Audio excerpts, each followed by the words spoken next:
So the first month of our no spend is coming to a close. So stay tuned and find out how we are doing, how we're staying motivated, and how we are turning this kind of into a game so that we can see our goals accomplished, to pay off this house, and to get one step closer to being able to travel more in the future.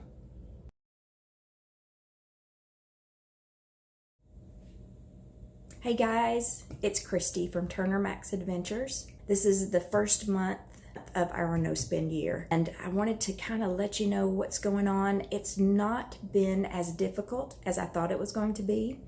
I think one reason is because Chris and I are both on board, and we both want to see the end result of what this will do.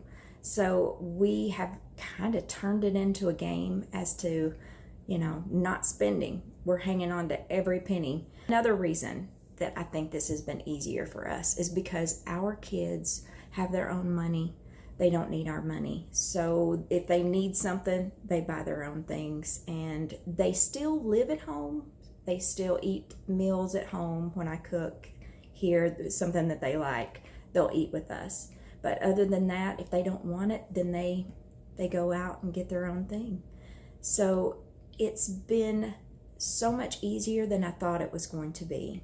Those are two reasons why, I think, because my spouse is on board and our kids don't really rely on our money.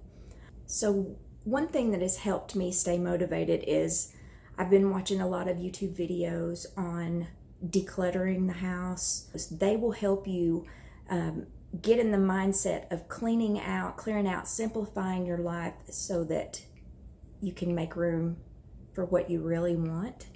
And it's a good feeling to clear out. Also, if you find things that you can sell on Marketplace or kind of store up so that you can have a garage sale this spring to help bump up that savings and help go towards paying that debt off, that's another good thing. Also, it's a good time to go through and see what inventory you have on hand. That way you're not buying duplicates at the store. You really want to use up everything that you have at home first. As far as soaps, makeup, facial products, things like that, just use up what you have on hand before you go buy something else. But it helps to go through and organize that stuff first. Another thing that has helped has been taking Saturdays, going through the pantry and coming up with a meal plan from what I already have and figuring out what I need to buy to go along with it to spend the least amount of money possible. This has kind of turned out to be fun for me. And I have cooked at home for like 10 days in a row. We've not been out to eat, which is, I know that doesn't sound too spectacular for some people, but for us it is, because we like to eat out. That is one of our weaknesses. When you start comparing how much you can save when you do prepare ahead and make meals, eat leftovers, it's a big difference. So that area I can see an improvement in already, and we're just getting started. So I'm pretty confident that I'm going to get more efficient on making meals at home and taking meals to work. Another thing that has kept me motivated is making videos like the last video where we explained what we were going to do and having people ask me how it's going. My coworkers, are watching me. I went and bought Krispy Kremes one day at work, and a coworker said, "Wait a minute, I thought you were on a no spend." And I had to explain that I used my lunch money to purchase my Krispy Kremes because it was a necessity that day. And I shared, so it's kind of like a gift too. But that will keep you motivated. If you post that you're doing something like this, people are going to be watching, so it kind of helps keep you on track. Another thing that has kept me motivated is watching Dave Ramsey on YouTube while I'm cooking and prepping meals, listening to the stories, the debt-free screams and stuff. Gets me excited, makes me tear up every time, but keeps me focused on what the main goal is. So last year, Chris and I bought a package, a Universal Studios package for the kids and for us for our Christmas present and for birthdays. it was a great way. The kids have everything they need.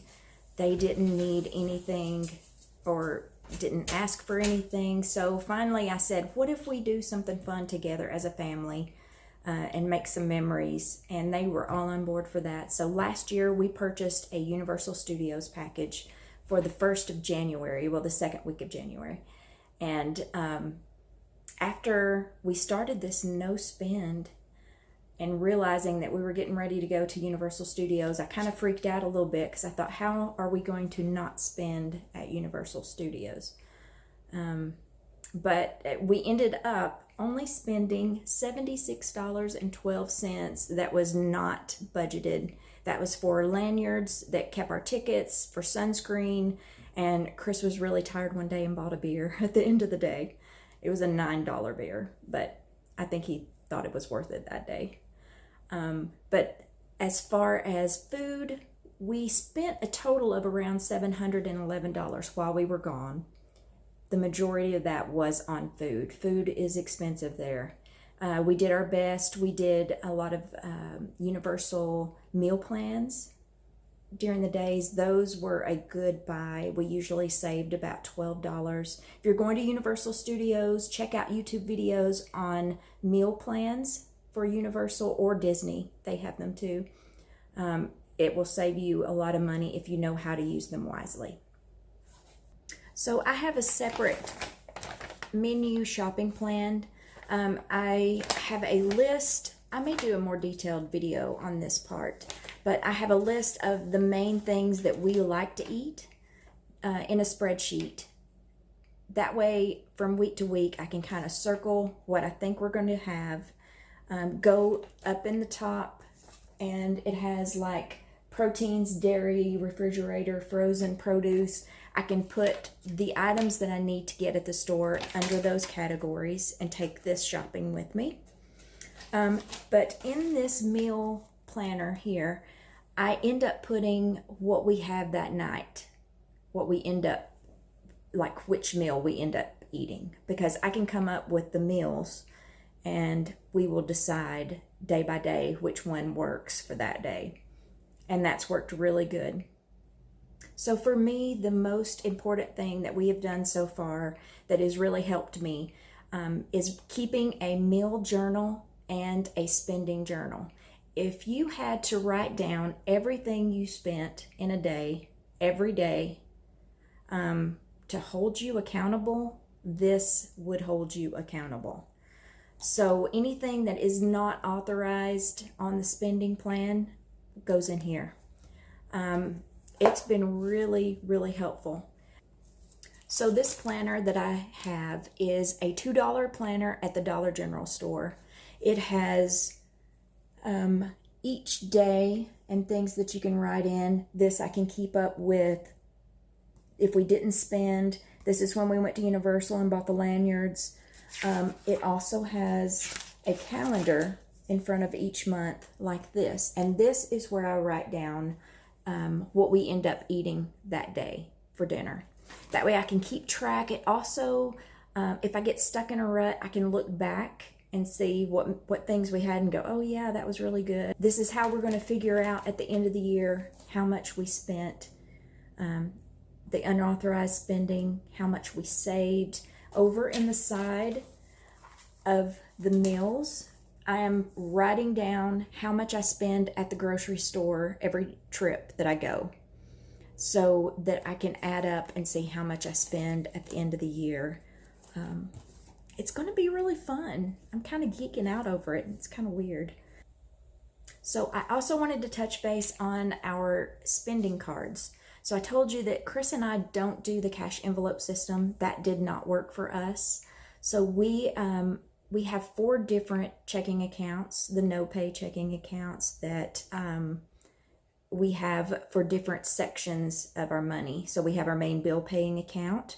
Chris has a spending card. I have a spending card. And we also just recently, the first of this year, started the restaurant grocery card that gets loaded the first of every month.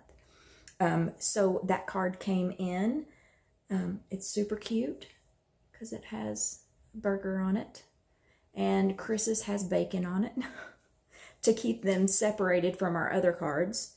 So my regular card, my spending card, has a pattern on it. I don't know if your bank does this or not, but this is an easy way to keep track of which card is which.